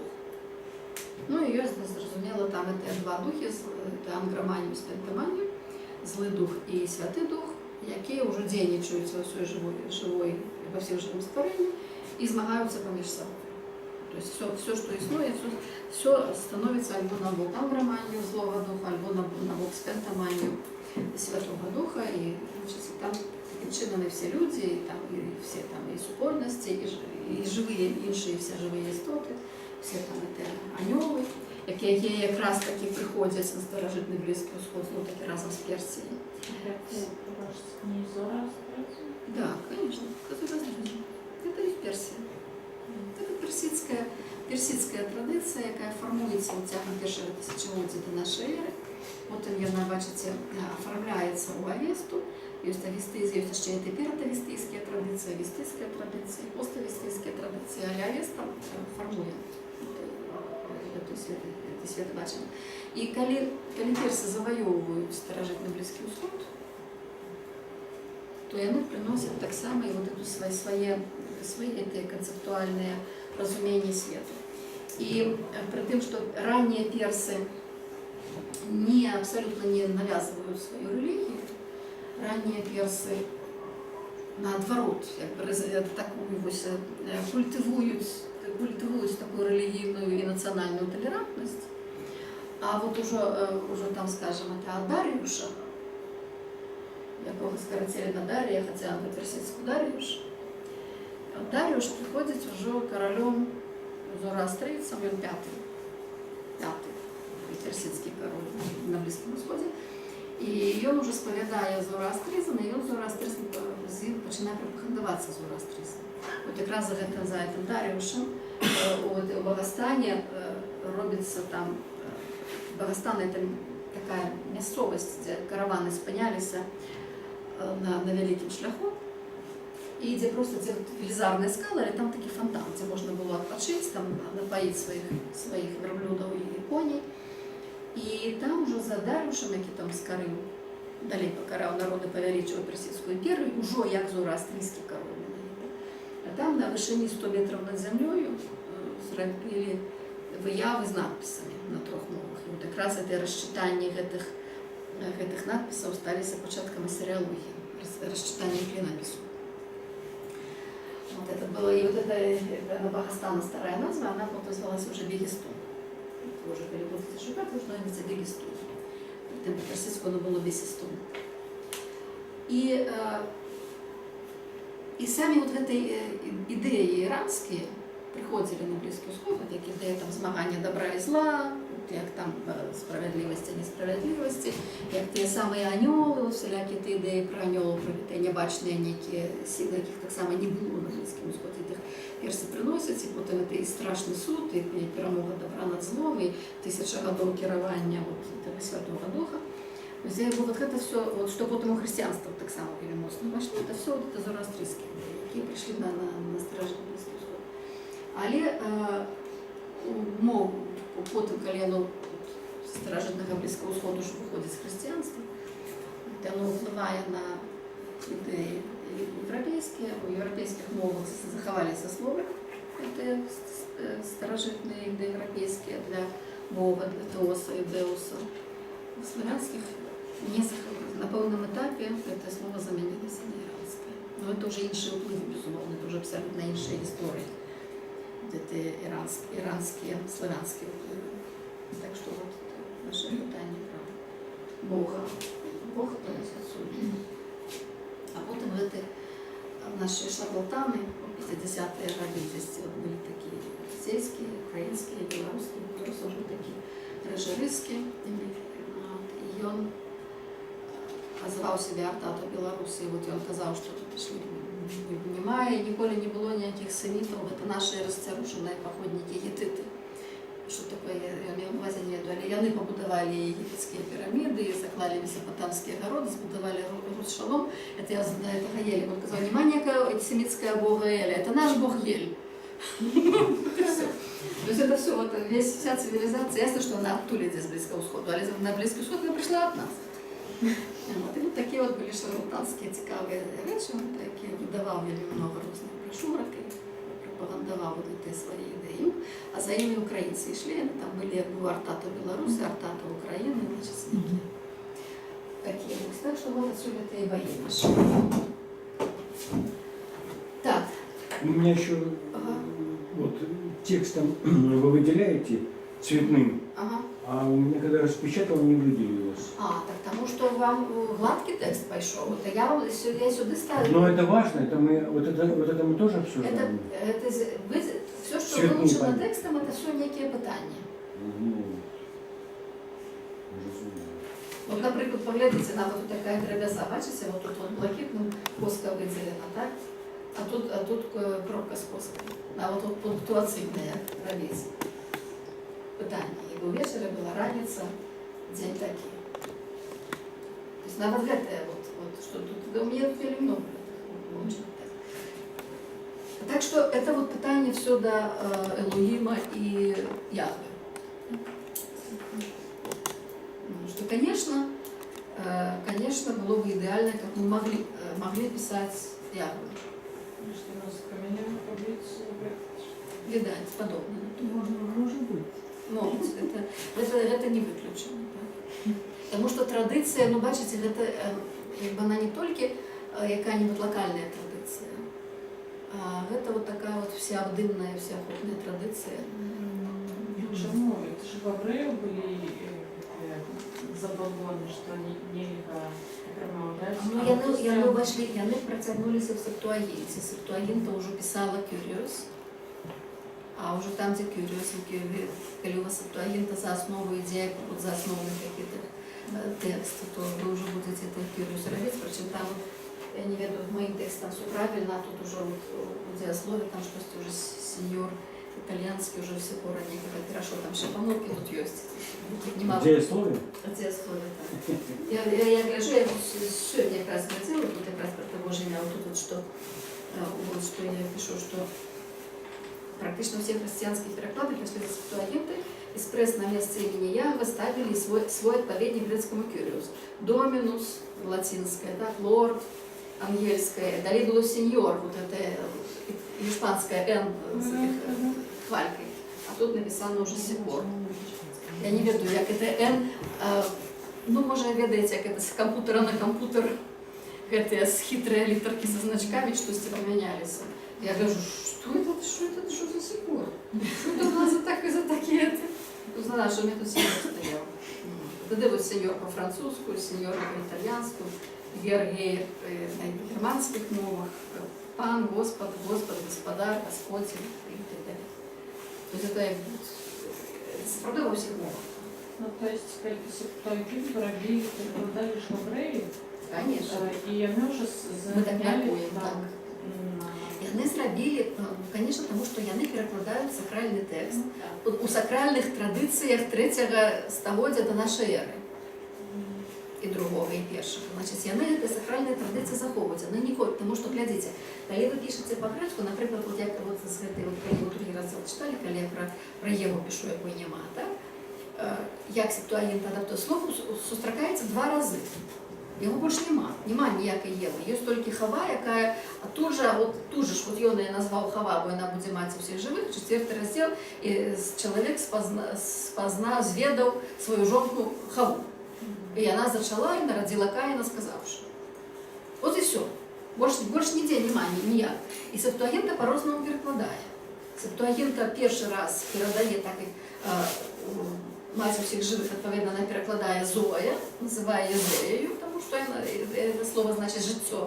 А другий раз вже вона Зою не ставить, а перекладає більш-менш фонетично. Це Еува. Да? Возникає.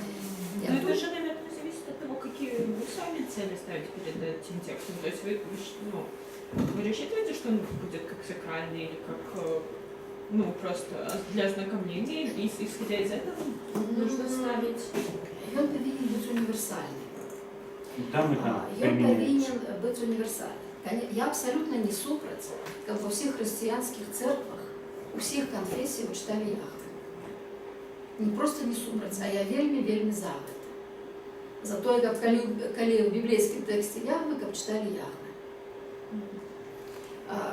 Тому що там такие огромадные нагрузки концептуальные на этом имени, что их ни с чем не поравнаешь. Господь этот нагрузок не несет. Православні ще Троїця є з цим проблемою. Нет, так это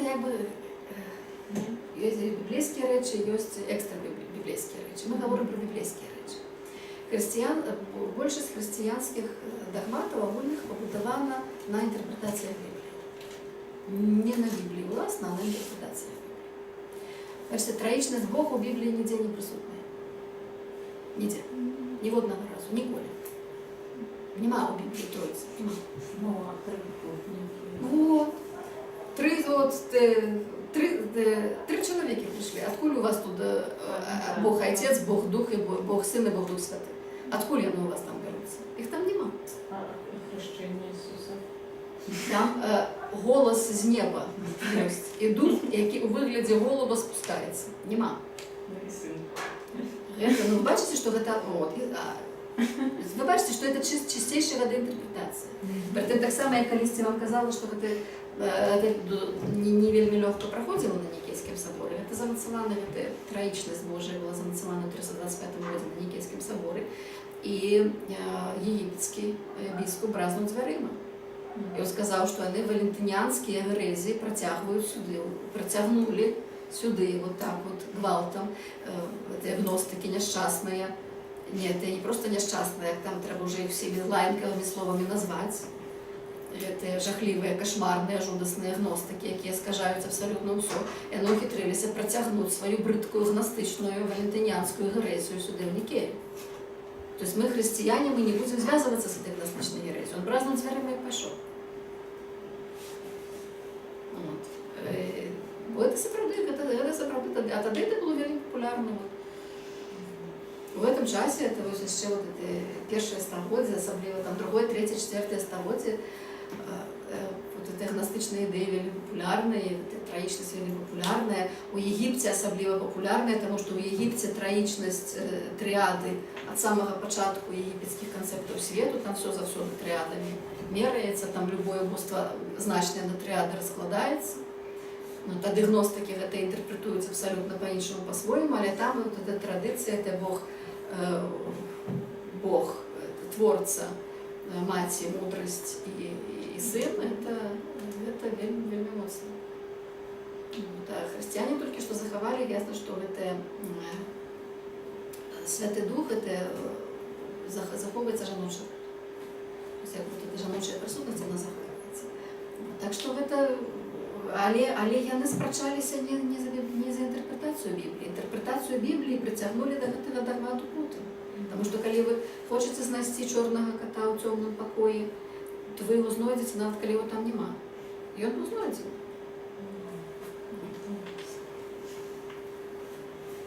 І от бачыце, у Скарыны мы ж там Троіцу бачым адразу на гравюру Скарыны на самым пачатку. І потым, бачыце, хрысціяне прачытывалі всю гебрайскую Библию христологично. Спонтанежение Христа. И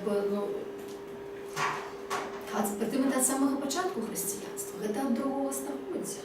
Гэта вось у 3 стагоддзі арыенты вельмі моцна робіць, але ў 2 стагоддзі ўжо калі Юстын мучанік піша свае тэксты, апелюе да імператора, то ён яму таксама тлумачыць Хрыста як канчаткова абсалютнага логаса, тут поўная праява логаса, які ў сусвеце заўсёды ёсць, поўная праява ў Хрысце.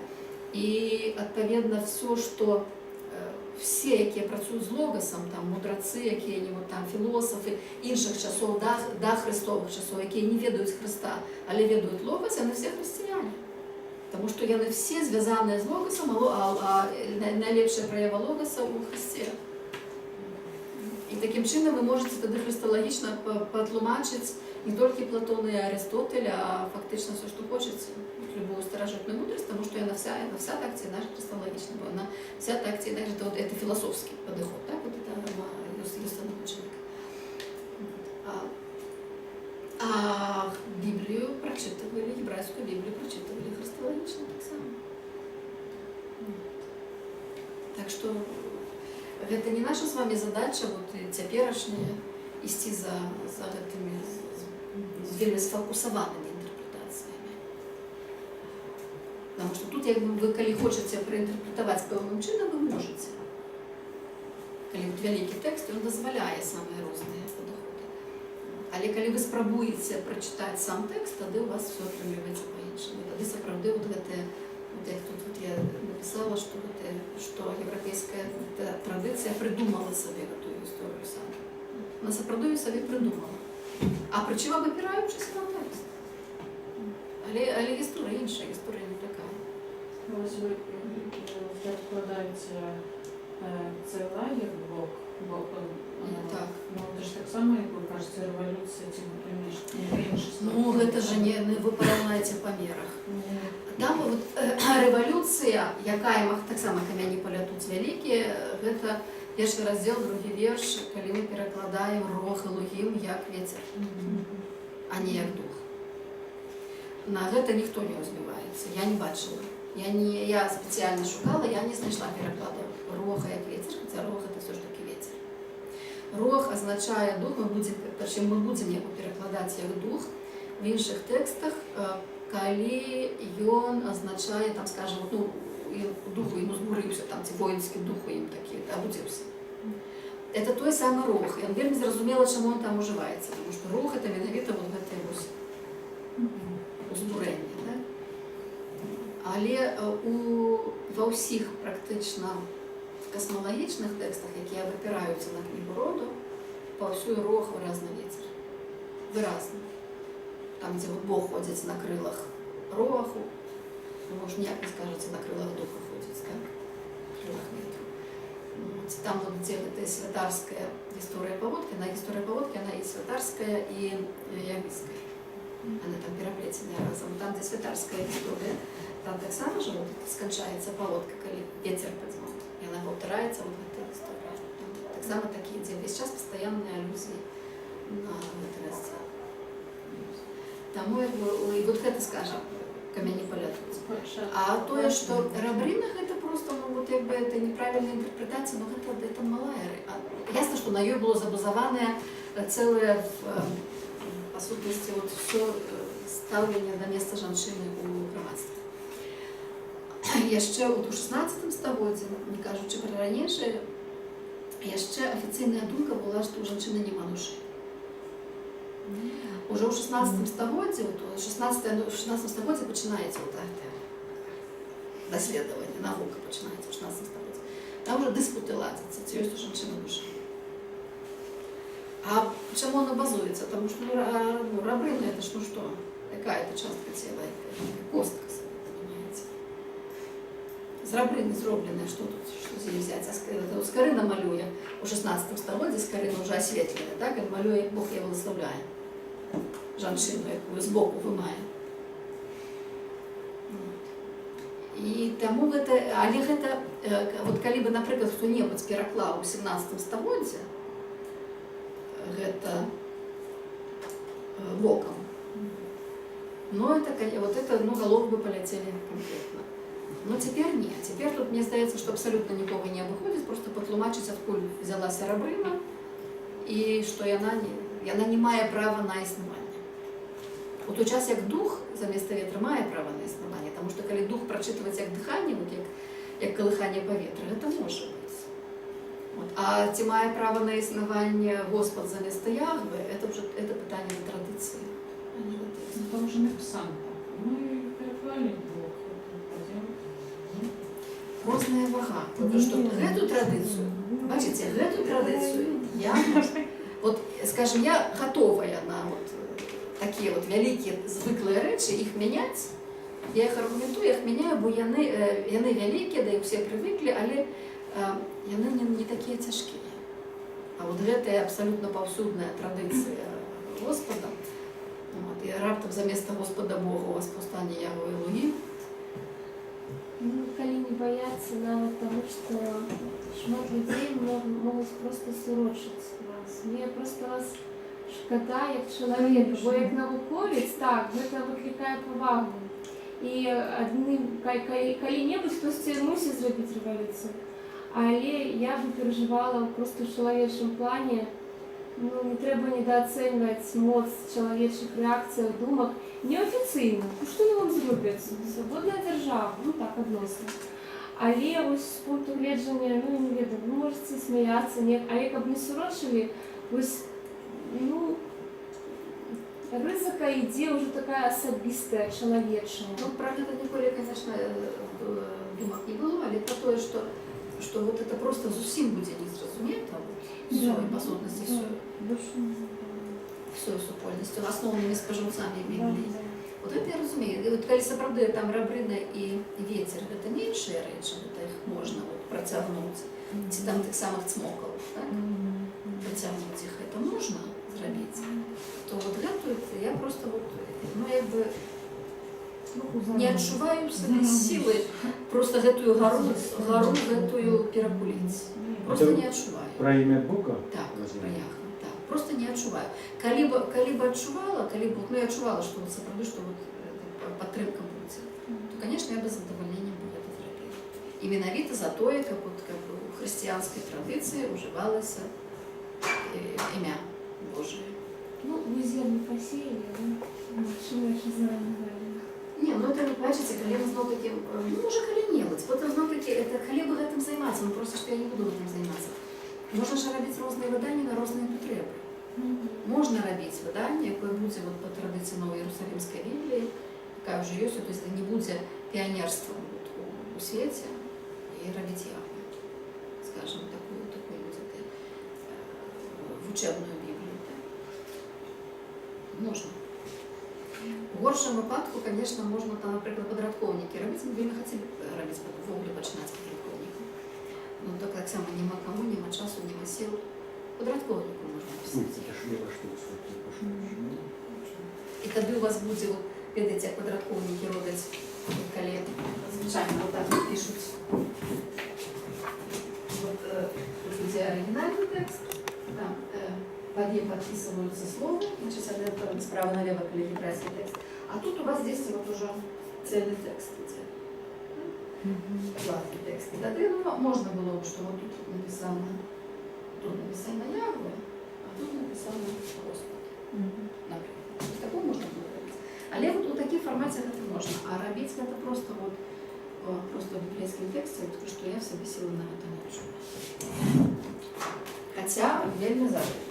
А Новая Иерусалимская это для потребу Любых абсолютно.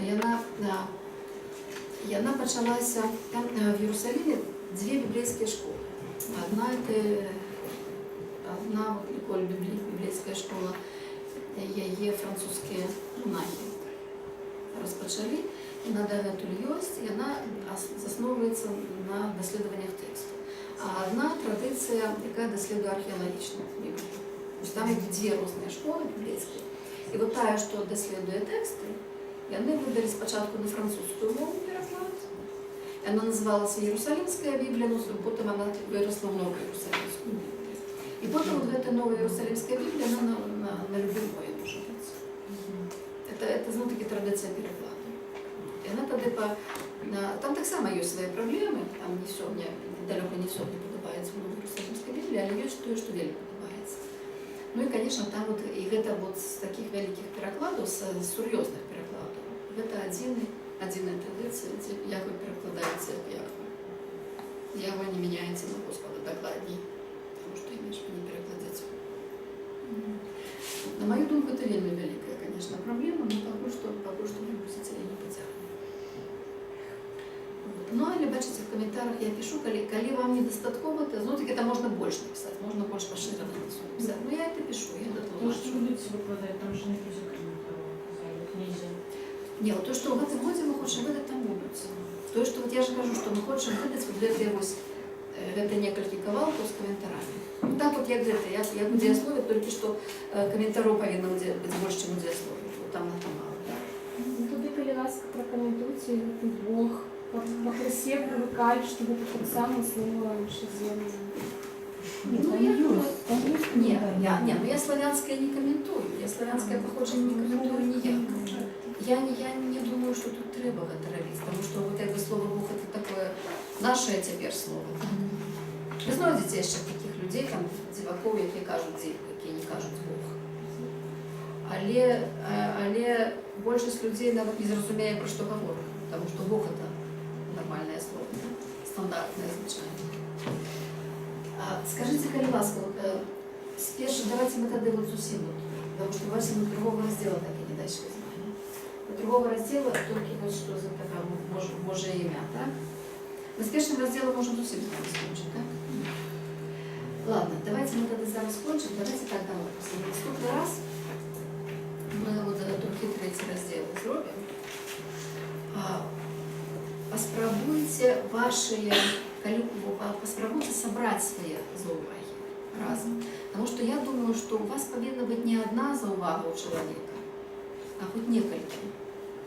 Поспробуйте просто до наступного разу, які буде у нас опошні занятки в этом академичном годе, и собрать свои зауваги до другого третьего раздела. Прадмова, переклад, комментарий, до всего. То есть ваши комментарии на комментарии. Вашу прадмову до прадмову. Вот это вот поспробуйте это зробить. Это будет вельми важно. Как сопроводить, тогда я себе все позначала, вот то, что мы минулый раз мы так само там, бачите, что говорили, и побачили вот як вот такий вот живий погляд ваш. Мне это вельми важно. Домовились?